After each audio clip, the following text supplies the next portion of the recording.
Es que es tuyo todo lo que pisas, te adueñas de la tierra que tú ves, mas cada árbol, roca y criatura tiene vida, tiene alma, es un ser.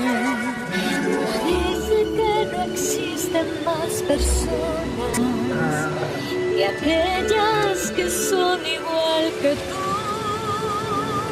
Si sigues las pisadas de un extraño, verás cosas que jamás soñaste ver.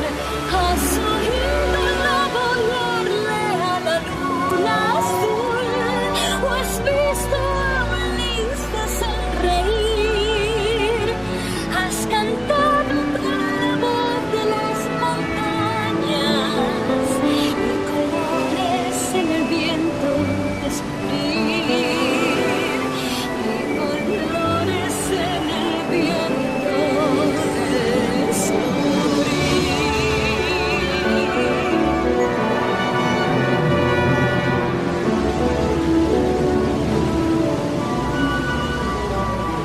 Corramos por las sendas de los bosques, probemos de los frutos su sabor, descubro